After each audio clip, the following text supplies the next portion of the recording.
Welcome to the ReUp Men's Podcast with Tim Brown. I'm Brandon Porter. ReUp is here to help you be the man God created you to be. You can learn about ReUp at our website, reuppodcast.com. Tim, men are distracted so easily. It's something that you have talked about over and over and over the years. Would you just talk about that for a second here out of the gate of how easy it is for a man to be distracted? What'd you say? I was distracted. I didn't catch what you said That's there. right. So There you go. yeah, yeah. No, yeah.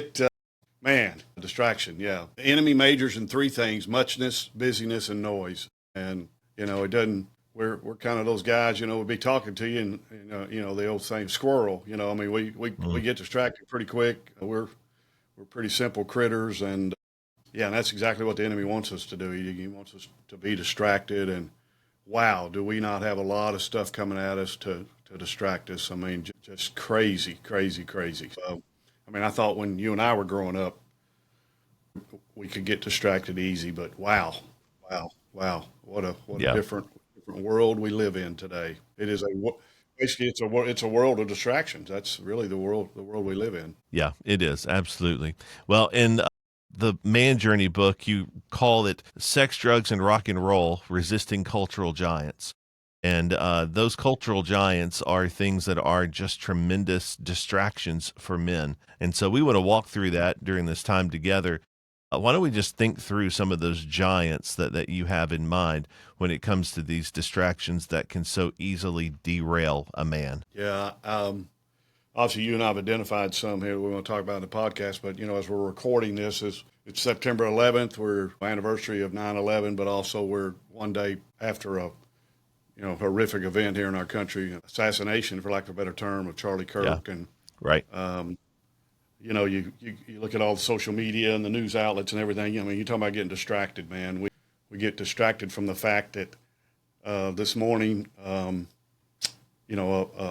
wife woke up without her husband, and two little girls woke up without a daddy, and so we've been distracted by all the rest of that. But that really, those are the two most significant things that happened. We can talk and head it to death and rhetoric to death, but the bottom line, that's the two most significant things that happened yesterday was a wife lost her husband, and two precious little girls lost their daddy, and will grow up without a dad. And so yeah, so distraction. I mean, here we are the day after that, and we're talking about stuff that we shouldn't be. We're distracted. But yeah, then we get into the sexual brokenness and pornography. I mean, wow. I mean, alcohol, drugs, substances, food. I mean, we could go on and on. Anger, violence. We just talked about that a little bit, and those kind of things just never stop coming at you. And again, back to the evil one. To distract us, he does evil things and uses things for evil to distract us. So pornography, it's just pure out evil. Yeah, it's a distraction. It's a way for the enemy to distract us from the covenant of marriage, the covenant of the beauty and the glory of sex. I mean, God created sex for good, but now it's become being used as a distraction and has become evil. So all these things the enemy can take, these distractions, and at the core of them is he's trying to use them for evil. And Mm-hmm. that, boy, and you talk about giants, they're giants. I mean, but the cool Mm-hmm. thing is we read about a giant and a little teenage boy who, through the power of the Lord, that teenage boy defeated that giant. So Mm-hmm. they may be giants, but they're not undefeatable. They can Mm-hmm. be defeated. Yeah. So yeah, but boy, there's a lot of them, and young men today are just they're drowning in distractions. Mm-hmm. And young man, I talk about it in the Man Journey book in this chapter actually of the book, that this young man, 21 years old, trying to follow the Lord up on a college campus, and he made a comment to the campus crusade director, the ministry that this young man was involved in. He said, when you were young, you used to have to go find all this temptation and all this. He said, but it's coming at me and my age group 24/7. It chases us. Mm-hmm. We never get a break from it. I mean, it's a flood. It's a tsunami just coming all the time. It never lets up. And so Yeah, I mean, I don't want to just zero in on one thing because there's lots of stuff, but Yeah. particularly this distraction of using sex in the wrong way with pornography and all that is. I mean, I don't go through a day, it seems like anymore, that somebody's not talking about that and that Hmm. they know somebody that's struggling with it or they're struggling with it themselves or whatever. So Hmm. yeah, we could talk about a lot of them, but that's the one that really I think is. I had a guy tell me a couple of days ago. Well, no, actually last night at a deal. He said, we can get guys to talk about alcohol and drugs. They'll kind of bring that into the light. But man, the one that nobody wants to bring into the light is the sexual one, the pornography or whatever it may be. And that the enemy's still gotten us where we don't want to bring that out of the darkness into the light and deal with it. Hmm. Hmm. Yeah, I think one of the differences, not only does the giant chase after young men now or all men now, but the giant is also not as obvious sometimes. Mm, And so, you go back to your story of David and Goliath, and it's obvious among the Philistines who the giant is, right? You look across the yeah, valley, and it was easy for yeah, the Israelites to see, oh, there's the giant, right? Today, it is a little different because the giant comes at us not so obviously. And I think technology has a big part to play in that. And you listed off some things in the book that deal with that, such as accessibility, anonymity, algorithms, which kind of deals with what you were saying earlier about you're being hunted, artificial intelligence hunting you down to put things in your search and in your pathway as you scroll through social media.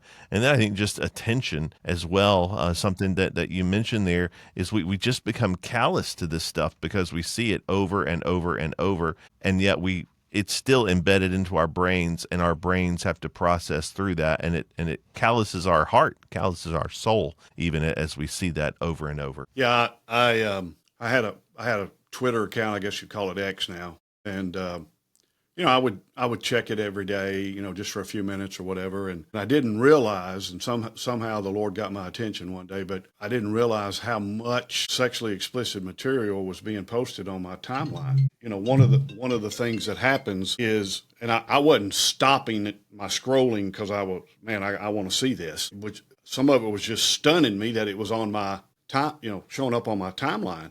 Well, if you stop for a couple seconds, the algorithm picks it up and man, all of a sudden my timeline was just getting inundated with it, my feed. And I finally just said, okay. So I deleted my account and because I'm not going to let that chase me.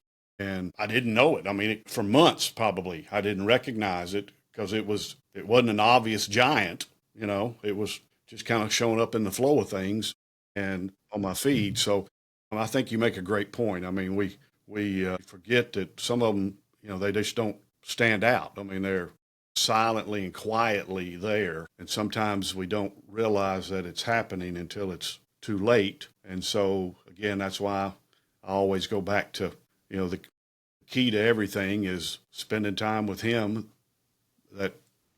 that created everything and can inundate in your mind. The verses about renewing your mind with the truth and the words living and breathing and hanging out with other guys, having that accountability and that's why all those things I think are just more and more as we move forward in our culture. I think those two things are so important.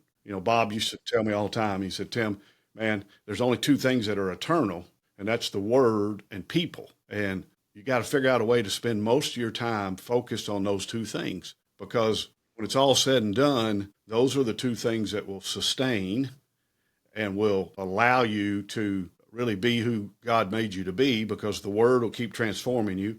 You'll have people investing in people and relationships, and you'll have accountability, you'll have friendships, you'll have, all these things to keep you propped up as you go through this battle. And so, yeah, and maybe even those two things allow you to recognize something that's doesn't look like a giant in your life, Mm, but it is. mm, And you need to go, whoa, wait a minute. Okay. Yeah. There's, I need to, I'm headed down a path and don't even know it. And yeah. so I think the word and people allow those things to happen in your life. Yeah, that's good. One of the things that comes to mind from the word is 1 Corinthians 6:19 and 20. It says, "You are not your own. You were bought with a price. Therefore, honor God with your bodies." And so when we hear a verse like that, Help us connect the dots back to those three truths of the man journey, if you will, which deal Yeah, with well, our identity, our power, and our way that we see the world. Talk about that. right out of the gate, I mean, when this verse is saying, you when you give your life to Jesus, you realize there was a price paid. Even though it was a free gift to you, your salvation, there was a cost involved, and it was him. And he who knew no sin became sin on our behalf. And Paul writes that over in 2 Corinthians 5. And so I just think that what we're talking about here and tying into that verse is realizing, okay, wait a minute, I belong to Jesus. He bought me. He paid the price. I'm a new creation.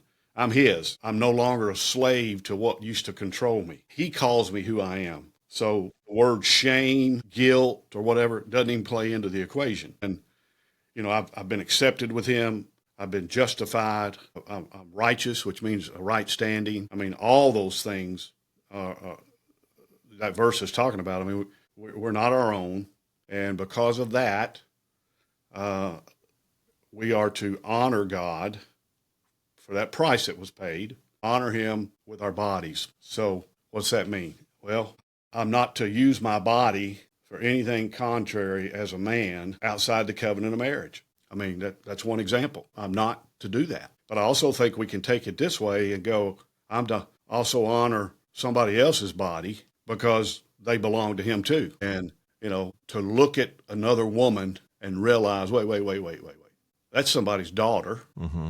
That's somebody's granddaughter. But more than anything else, they belong to God. They're his. They were made in his image. So for me to look on her in a way that I shouldn't, for me to do something to her that I shouldn't, that's not honoring the price that was paid for me because I'm not my own. I mean, thank goodness. I Mm-hmm. scare high school boys to death when I go speak to them. Lots of times I get asked to go. A lot of high school football teams, being a no football player, some of these coaches will have me come talk and everything. And one of my talks I do, I scare these guys to death. I know, I mean, the look on their face, but I kind of paint this picture. You've got her in your car, you're off on some dark road. The enemy starts working on your mind, and then I just stop and I point at them, and with a real serious look in my face, and I say, "Don't you dare touch her. She doesn't belong to you. She belongs to the Lord, and you are dishonoring him. So don't you touch her. And if you do, because a price was paid for her and you really deserve to be dragged out of that car and kicked around a little bit. Don't touch her. She's not your own. She belongs to him." And I get their attention pretty good, but that's a truth. I mean, that's right. And so as any man pops up on your screen, whatever, don't you touch her. Don't you look at her. She belongs to the Lord. And a price was paid for her and you. And I think, what the enemy does, he distracts us and keeps us from remembering, oh, wait. Yeah, that's somebody's daughter. She belongs to the Lord. And to even have a thought about her ought to make us sick at our stomach because the price that was paid for her and for us. Mm-hmm. Mm-hmm. Yeah, that's helpful. So that power then to not touch her, to fight back against that temptation, to resist. Talk a little bit about that, because I mean that's the identity is a key component of the man journey, but having the power to live within that identity is just as important. Well, what I didn't say was when I tell them that, and not to touch her and all that, I help them realize, but you can't do that. Mm-hmm. He's got to be the one doing it with you and through you. And if you don't know Jesus, we need to take care of that today, right now. You need to have your identity fixed, because your problem, if you don't know Jesus, is your identity. It's not what you do, it's who you are that causes you to do what you do. And you need to fix that. So then when we fix that, who we are does change what we do and how we learn to live by his life and realize, okay, that's not who I am. So I'm not going to, I don't want to touch her, but man, in my own power, I can't do that. But he that's in me can. Mm-hmm. So how do I do that? Well, I have the Spirit in me that helps control my desires and give me self-control. I've got grace, and grace fuels my faith and my walk. And remember, I was given unmerited favor. So who am I to think that I deserve to touch her, but we're not always going to live by his life. We're going to mess it up every now and then. And that's where, again, you got to have friendships and brotherhood and accountability, because you need to go be able to confess that to the Lord first. And he's not waiting up there to smack you around when you confess it to him. He's just wanting your relationship, I mean, his fellowship with you to be restored. Doesn't destroy your relationship, but it messes up your fellowship with him. And he wants you to confess that to him and confess it to some other guys and say, hey, I need your help. And because we're all in this together. So you repent, you run to Jesus, you have guys in your life that can help you, because the enemy's going to try to just kick you around with guilt and shame. But he's the only one that can cause you not to act on that thought and desire. It's he that's in you, that power, and it can defeat anything. I don't care what you think, that power can defeat anything. We just got to learn to live by that life. And that's, we got to pray, you read your Bible, you check on each other. When you're weak, you reach out to another brother and say, man, I'm struggling. Can you help me? That's him. That's living by his power. To think you've got willpower to defeat something on your own. In my prayer, lots of times when I confess sin to the Lord on a daily basis, when I go just, hey, Lord, yesterday I told this lie or I did this, I always say this: if I could fix all that, I would have gone ahead and done it. That's what I tell him. I said, Lord, if I could fix all that, I'd go ahead and do it. But obviously I can't. So I need you to do it, please. I mean, I know I won't get it right all the time. I'm not going to live a perfect life. I'm still going to mess up some. But man, would you do this? Because if I could, I would have fixed it a long time ago. So I admit that to him every day. I'm like, Lord, if I could fix it, I would. So Yeah. I need you. I need you. Yeah. I need you. So Yeah, I think it's helpful to consider the fact that the perspective of recognizing and hating our sin is supernatural. That's not natural because we live in our sin, and it's just the natural way we live apart from Christ. So that's supernatural. And the power to overcome it is supernatural as Christ works through us. But he also uses some natural means to accomplish those supernatural purposes, if that makes sense. And so we're going to talk about some of those here now, just in our last few minutes. And so I don't want people to think that this is just self-help or willpower. yeah, It's yeah, no, practical no. things that God takes and uses in supernatural ways. And I'm thinking about things that you talk about in the chapter, like naming the giant. So identifying, here is the problem, and I'm calling it out. This is what I've got to deal with. Make it hard to sin. And so, get that stuff off your phone. Like you talked about, shutting down your social media account if it Man, causes you to I closed my repeatedly Twitter sin. account because I Yeah. knew in my own power, if that stuff kept showing up, I was going to struggle. So, yeah, recognize the sin, name it. G.K. Chesterton says it's not that we don't know the solution; it's that we're not seeing the problem. So we gotta don't be afraid to go. I got a problem. That's my giant right there. I got, That's it. There it is. And be honest, and then don't put yourself in an environment that makes it hard. I mean, now that sounds real simple, and I'm talking to myself, not to anybody else, because you just remove the apps. If you drive down a road and you see her in her every day in the summer in her bathing suit in her yard, find another street to drive down. Right. Right. Have your filters on on your software. Just control and make it hard. Make it hard for yourself. And Yeah. then replace it with better. I tell the story. Bob told when he was a little boy, he used to love black eyed peas. I'm sorry. And one night at his grandmother's house when he was a boy, he ate a bunch of them and they made him sick. And so from that day on, anytime she'd put black eyed peas, he didn't want to eat them. And he eventually got a taste.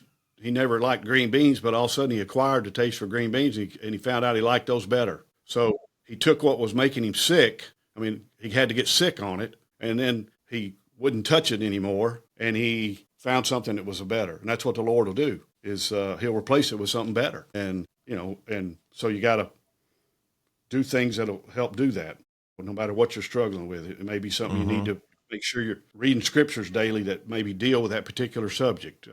Maybe certain kind of prayers. If it's something to do with your body, maybe it's certain, exercise, hobbies. Whatever. But replace it with something better and let the Lord work in the midst of that.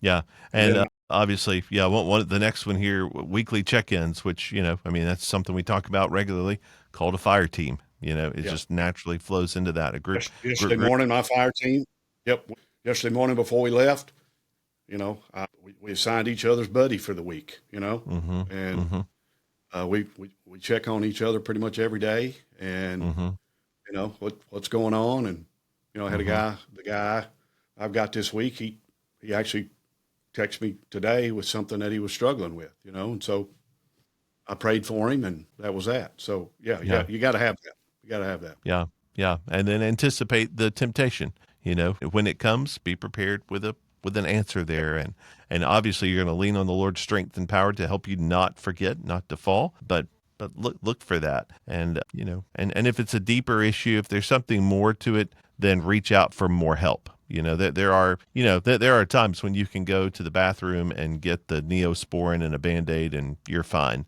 But there are other times when you need to go to the emergency room. It's a worse injury than something you can handle, and there are issues like that, struggles like that in our lives where this is beyond just a friend's encouragement. It's beyond just a friend sitting and reading the Bible with me and praying for me. I need some help here dealing with Yeah, this and I and issue. I want to take just a second while we've got the opportunity here for anybody that's listening. It's saying right now that if you bring 10 men together in a room, 7 to 8 of them are struggling with pornography. Mm-hmm. That's just a reality. That's where we're at today. So I guarantee you somebody listening is struggling with that. Mm-hmm. So I want you to know there's organizations out there. One in particular that I've really sent guys to is called the Freedom Fight. Mm-hmm. And if you're listening, put that into Google and find out what it is, and be willing to be open, because that's the emergency room. That's not going to the bathroom and getting a Neosporin and a Band-Aid. That's the emergency room for a problem you've got. We at ReUp, we don't have a program to deal with sexual addiction, but we do hope we can help you get in a setting where you'll bring it into the light. Then people like Freedom Fight, Covenant Eyes, I mean, some of these other folks out there, those are the emergency room. And so if you're listening to this right now and you realize, I'm one of those guys, you can turn us off right now if you want to, and go Google one of those, the Freedom Fight or Covenant Eyes, and go to the emergency room. I know numerous people that have worked with those organizations, and those organizations, with the Lord's help, has fixed those problems and those addictions and those distractions. It's helpful. Well, we do have a whole host of resources available at our website, at our platform, even, of which you can find by going to reuppodcast.com. Books, study guides, videos, all kinds of things. Certainly, podcasts. We've got lots of podcasts available for you there. If you're just new to us and coming online, we'd love for you to go back and to find some old ones. They're dealing with issues that men deal with on a regular basis, and so we would point you there as well. All of that at reuppodcast.com. We sure do appreciate you listening and being a part of the discussion. If this has been helpful to you, we would love for you to leave feedback for us on the platform where you listen to the podcast, and we'd love to invite you to subscribe and maybe even share it with someone else that would be benefited by listening to the ReUp Men's podcast. So we thank you for being a part of it. We hope that you do feel like you're a part of it, and it's not just us. We're here to help you.